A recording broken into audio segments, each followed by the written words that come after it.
Sometimes life brings us challenges, and when attorney Ron Johnson goes to work every day, he's ready to fight for you. Ron Johnson represents clients in personal injury and wrongful death cases, provides mediation in matters such as wills and real estate transactions, and assists with Social Security disability.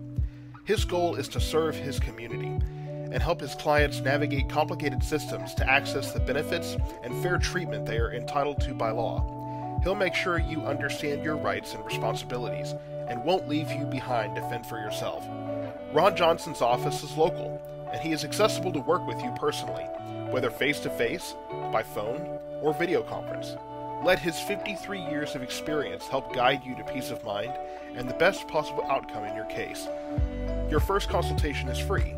Charges for Social Security disability services are subject to approval by the Social Security Administration. Call the Law Office of Ron B. Johnson at 972-938-7163 or visit www.lawofficeofronjohnson.com to schedule your free consultation. My name is Dr. Jamal Rasheed. I'm a native of Chicago, Illinois. Ended up in Chicago by way of the Great Migration.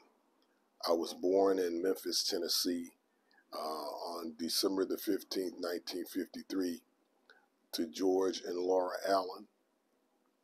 My parents, I have a younger brother who is Richard Allen, and I had three older brothers, George, Michael, and Edwin. During the Great Migration in the 50s, a lot of people were moving from the southern states, Alabama, Mississippi, Georgia, Arkansas, to Chicago for work opportunities. My father moved our family to Chicago in 1957. He was working as a chemist for a chemical company in Chicago, and he came up and found a place for us to live in a neighborhood called Hyde Park. Coincidentally, that's the same neighborhood where the home of former President Obama lives. And at that time, a lot of people were moving from the south to the north to Chicago, to either the south side or the west side. I started kindergarten at a school called Kosminski Elementary School, which is still up in the Hyde Park area. My father and mother separated when I was 5 years old, and therefore I took on the responsibilities, as I see many young men, as being the man of the house. I don't see myself ever having a childhood from that point, and I've always been a serious person. Growing up in Chicago on the south side, it was about survival. My mom was a recipient of welfare and worked to try to make my brother and I have a decent place to live. There were many times when I was a latchkey kid in the first, second, and third grade. Lock the door, don't let anybody in, and I'm going to work and don't let anybody in.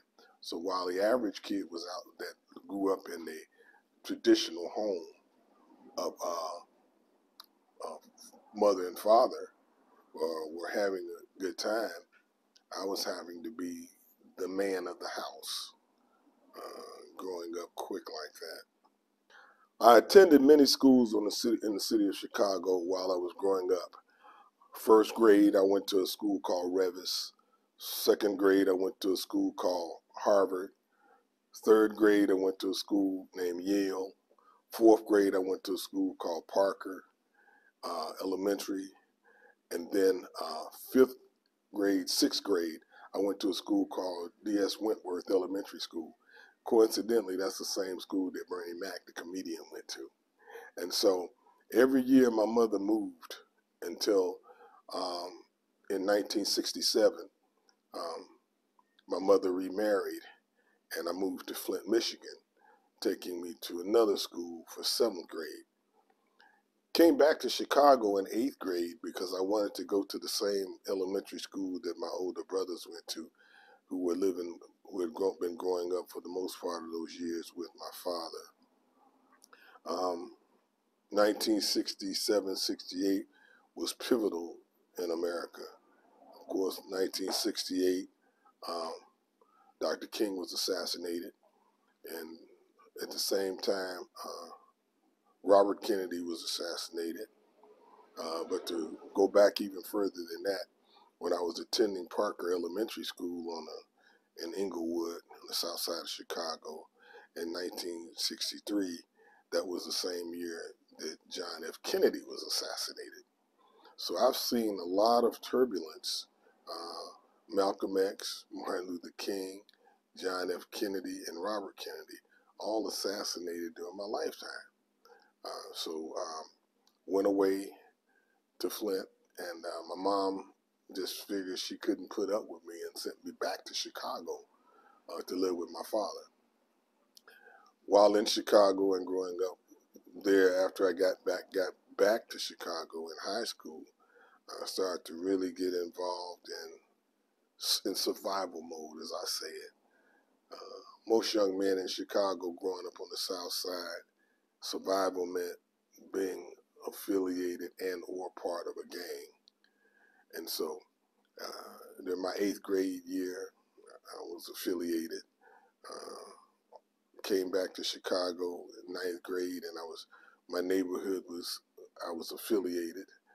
And then in my junior year, I decided that it was time for me to be more involved in the struggle and the revolution for change in my community and in this country.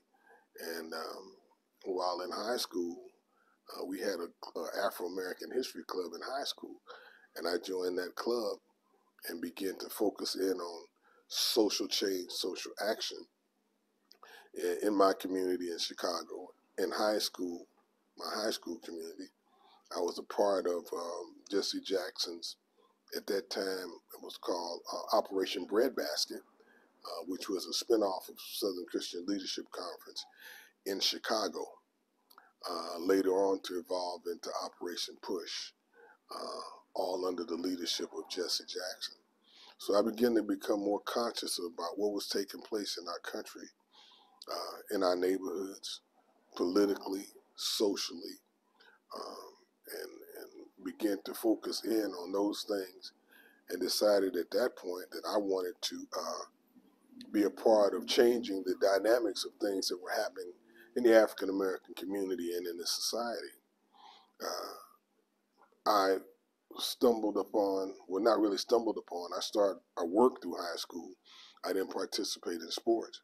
I was just real active in change. I was on the yearbook staff and began to become a writer. And my senior year, as I was matriculating toward my senior year, I decided, one of the friends that I was working with, named Norman Jones, invited me to come and visit him at Northern Illinois University in DeKalb, Illinois, my senior year and his freshman year in college. And that was the pivotal point for me. I had not planned, even though my mom had loved for me to go to college, I had all but decided to continue dating and marry my high school sweetheart until that pivotal point. In June of 1972, almost some 50 years now, matter of fact, this is the 50-year anniversary of my high school graduation, I graduated from high school and decided to adhere to the commands of my mom's wishes. And Norman helped me get in Northern Illinois University, which began my college track. In October of 1972, my mother passed. I was 19 years old when my mother passed, and my younger brother was still in high school. So once again, I had to take upon the responsibilities of trying to participate and help my father to raise my younger brother. I continued to go through school, through college, but once again focused my energies on writing as a part of my method of social change and social action. putting it out there in print. During that same period of time, I pledged a fraternity, Alpha Phi Alpha fraternity, and association with those men who were all Alpha Phi Alpha tags itself as having most of the leaders in this country, Martin Luther King's, the Thurgood Marshalls, Andrew Young's, W.B. Du Bois, and the list goes on. And I wanted to be a part of that group of people who were change agents in this country, and I pledged Alpha Phi Alpha. That also helped to catapult me into wanting to make a difference. The fraternity taught me how to deal with social action and social change, and to put forth mechanisms to create social action, social change. And so therefore, that is how I began my road into becoming a revolutionary. Revolutionary is not really all bad. Revolution means change. And from that point forward, I've been an agent of change. While I was in high school, also in my junior year, affiliation with the Chicago chapter of the Black Panther Party, reading those newspapers, which were inspiring me to change and make a difference, reading the books that were printed out by the Honorable Elijah Muhammad that taught self and how to eat to live, and reading and studying the ideologies of people like Malcolm X, the Honorable Elijah Muhammad, Marcus Garvey, Noble Drew Ali, and the list goes on of folks who had put in print. And I'd had a chance to some extent to hear them speak on how we needed to create change, particularly among African Americans in this country. And so that in essence was the road that led me to being the change agent that I consider myself to be today. Finished my undergraduate degree in radio, TV broadcasting, and film, with a major in journalism from Southern Illinois University at Carbondale, where I actually started an African American newspaper on campus, which spread out to the community of Carbondale. When I graduated from SIU Carbondale, stayed in the business for a little while. Worked for ABC, CBS, NBC in production, and then moved on to get married and moved to Texas. Worked in retail and restaurant management and felt like that was not the avenue that I needed to go. And so I got accepted at Sam Houston State University as a graduate assistantship in sociology, which was my minor. And sociologists also, most of your persons who have been involved in civil rights, social action, social change, have all had sociology backgrounds. So I was accepted there in the graduate program. And then in 1984, had a chance to meet Yolanda King, the eldest daughter of Dr. Martin Luther King. She was there speaking and introduced me to an opportunity to come and work at the King Center as an intern under the direction of her mom, the late Coretta Scott King. And so I took that opportunity and had the chance during that tenure to work with all of the people that worked with Dr. King in his effort to create a nonviolent, beloved community through social change and social action. I'm considered a Kingian scholar. And the knowledge that I gained from the people that worked around King and his movements and his strategies allowed me to move forward. It gave me energy and strength to continue saying change needs to take place. So when I came back to Huntsville, Texas, I had read a book called The Death of White Sociology. And that book emphasized how Black sociology students a lot of times are used to do research for white universities and colleges, and then they publish those works and the Black student never gets any credit. So when I came back, I had an internship, and I was asked whether I wanted to teach or do research on the African American community in Huntsville. And I thought that to be coincidental and strange. The white student got the teaching position, and I ended up with the research position. At that point, I withdrew from Sam Houston State and decided to put my energies into attending Prairie View A&M University as a sociology student. Sam Houston State never fully accepted me because I didn't pass the GRE, and Prairie View A&M opened its arms and said, you know, regardless to what your score is, we're going to accept you for the program. And it was too coincidental the way things were happening with that. So I ended up getting my master's after completing my internship at the King Center.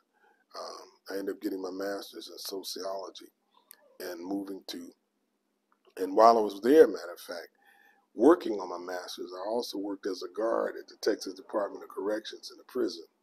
You know, my sociology paper was on social change, social action, and how the criminal justice system is unjust to many African Americans who are the majority of the system in Texas. So I'm constantly involved around people that are needing assistance, change, action, things to happen different in their lives. And so I moved to Dallas in 1986 and became an adult probation officer. Once again, it put me in a position where I'm trying to make a difference with people, to right the wrongs and assist people in becoming better citizens. After that, while I was there doing that, I created a program called the ISD caseload. It was an experimental project that Dallas County adult probation office let me try. And what that was a program for those kids that were 18 years old who were on adult probation and were still in school. And so what I was able to do with those kids is those kids that I was able to send off to college, the judges would take them off probation. And so I became I was identified after that to work for Dallas Independent School District with its alternative school system. And then later I became the director of the Dallas County Juvenile Justice School and was the first director of the Dallas County Juvenile Justice School for my efforts in combining my sociological research and my humanities and education all bumped into one, once again, to make a difference in our young people. And so to fast forward, after I left juvenile probation, I in 1999 was diagnosed with prostate cancer. And after being diagnosed with prostate cancer, I was asked by Methodist Hospitals of Dallas if I had ever thought about developing a program to advise men about prostate cancer. And fast forward, I ended up for 5 years being the director of the Methodist Hospital Prostate Cancer Program that served and tested almost 60,000 men in 3 or 4 years that I was there. And during that period, President George W. Bush invited me to the White House because my program had been so successful, more successful than any program in the country in educating and finding men with prostate cancer. So from that point, I moved back into education, started teaching and working in colleges, universities, middle school, high school, shifting in education. Still, once again, social change, social action, but working among our youth to make a difference. I was drawn to Waxahachie by way of the Masonic Lodge that used to be here, and they were the older guys were dying off, and they needed some help down here. And that was the first time in sort of like 1999 that I came to Waxahachie, and I saw a community that I saw needed my assistance. I saw what I call a diamond in the rough, an opportunity to do all of those things that I've been trained for throughout my life, to create an environment of social change, social action, to create the beloved community that Dr. King always talked about, thus leading me to Waxahachie. And the cemetery, the Prince Hall Fraternal Cemetery, was the first thing that was brought to my attention. Had not been maintained or upkept in years. And I got the lodge to engage in helping to assist in cleaning that up. And then the second thing was to renovate this historic building to make it the museum that it is today.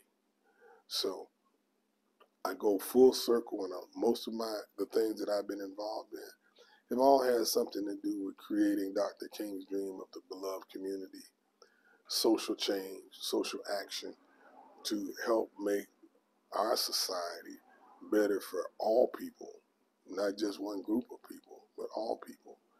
And that was what Dr. King's dream was. So as a Kingian scholar, as we're called, to continue that mission, to make a difference and incorporate everybody in the change, in the process of change that can make the quality of life better for all people. Waxahachie, my project really began around 2001. First of all, it was called Fraternal Cemetery at that time. Some 6 acres on Jefferson Street. The old cemetery was founded back in the 1800s when that part of town was outside of the city limits, and that's where they buried all the Negroes at that time. It was never owned by anybody. It was just land out there that was vacant, and so nobody felt the responsibility to keep it up. The Masonic Lodge, the older brothers would go out there and volunteer to clean it up. And when I came in 2001, all of those guys had died off, and it had become just a wasteland of 6 acres of weeds and bushes all over headstones. So in 2001, I began to develop a map and a strategy to clean the cemetery up. And today it is clear. It has a Masonic monument on it that represents the Masonic families that are buried in the cemetery. There's some 3,000 persons buried in that cemetery that date back to the early 1800s. Then I went on to put together and build a Veterans Memorial Monument, which is dedicated to all the African American veterans in the cemetery. And then last year on Juneteenth, a 10-foot ankh, which is the religious symbol in Africa, was dedicated and built.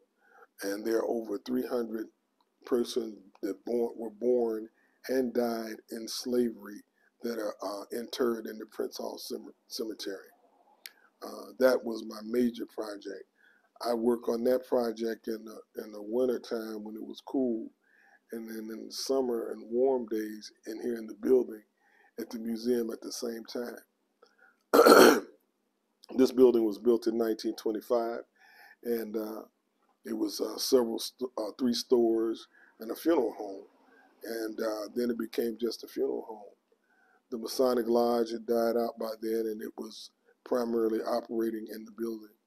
The taxes had got behind, and 5 gentlemen in the lodge that I brought here came together and paid the taxes off and got the city to assist us in putting a brand new roof on the building because there were leaks and water leaks and everything. And so once they did that, we were able to come in and fix the interior. And so in 2006 began the major work. And in 2016, the Ellis County African American Hall of Fame Museum and Library officially opened, inducting 16 persons from African Americans from the entire all out throughout Ellis County, and to bring a sense of education and awareness to the Ellis County community about life and times of African Americans. Our library now contains over 1,000 books. This is the largest collection of African American books in Ellis County and constantly growing. When you come into the museum, as the story goes, you cannot talk about African American life without introducing Africa. And then there's the room that begins to evolve from 1619, when the slaves were officially bought. The slave business began in the United States in Jamestown, Virginia. So there's the room that introduces you to Africa and its culture. Then there's the room that introduces you to Africans who were brought to America in 1619 and how life evolved from 1619 up to 1976. And I consider 1976 the end of the civil rights movement, when everything just kind of slowed down and those things that we fought for kind of regressed and we lost them. Then there's the room that dedicates itself to Ellis County residents. The Wall of Fame now has over 50 persons on it: educators, doctors, lawyers, principals, persons who practice law, architects, funeral home directors, people who are assisting throughout the community, whether it be the little old lady who gave the kids cookies on the way to school, to the person who evolved to become a congressman right here in Ellis County. And the pictures of those lives and times are illustrated. We're slowly putting a wall up for each city. It has all of the pictures of people when they were growing up in Ellis County, and thus creating an environment where you can learn a little bit more here about African American life than any other place in Ellis County, through readings, through videos, through displays, and through lecture series that we have throughout the course of the year. We've also started the North Star University, which is our African American history school. And last year we graduated 40 students, primarily 4th, 5th, and 6th graders, who learned 40 weeks of African American history. So we're proud at this point. I'm proud of the major contributions that I've been able to make to the Waxahachie community. We are retagging or rebranding the community. As you look outside up on the building, there's a new flag on the building that says Waxahachie Historic Freedmanstown. This was called Freedmanstown, not East Waxahachie or Waxahachie East. Freedmanstowns are all over the country, towns that were developed for freed African Americans after Juneteenth, 1865. This was one of those communities.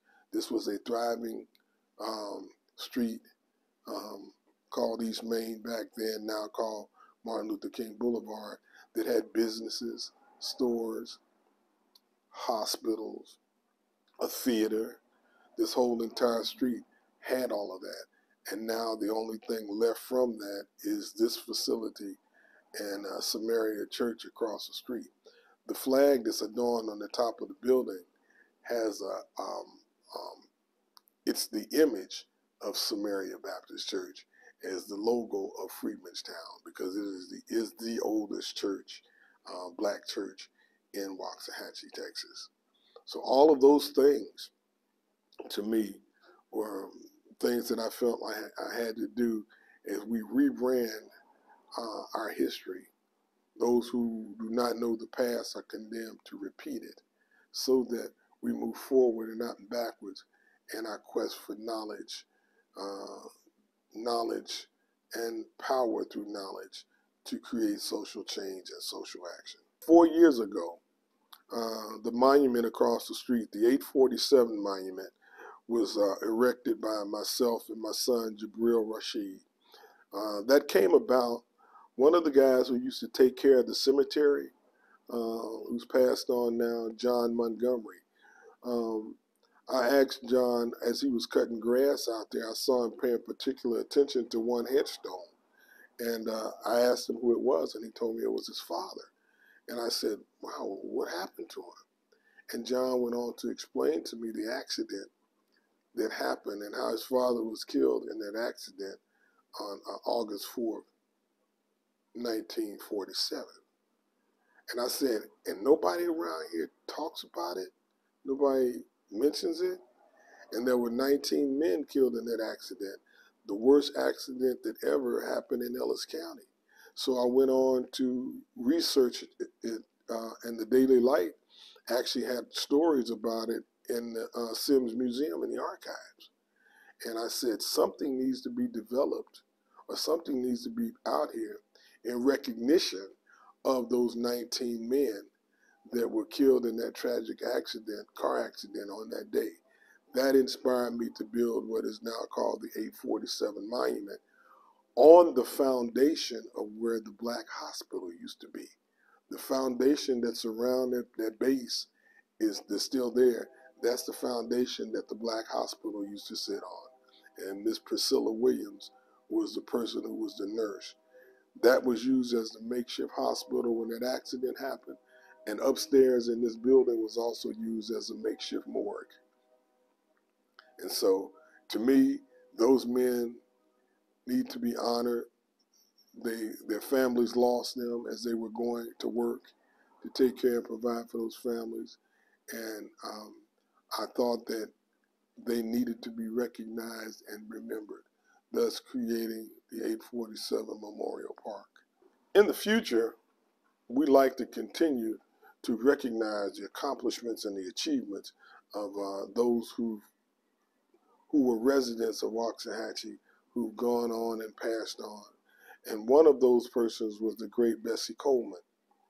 It is my dream and my reality that one day the section of Highway 287 between Midlothian and Ennis be named after the first African-American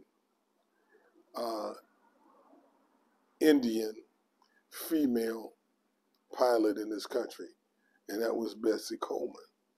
There's nothing in this town other than, I'm calling it a side street because it's not visible to the world, that's named after Bessie Coleman. I would like 287 to be named after Bessie Coleman. And a stretch of land that's along Mustang Creek where she lived at, for there to be a statue of her placed there, along with a replica of the house she lived in along Mustang Creek. To me, that would be the zenith of recognizing contributions of African Americans in this community, but also someone who's recognized and has schools and streets and highways named after her all over the world, except in the place where she grew up and went to school at.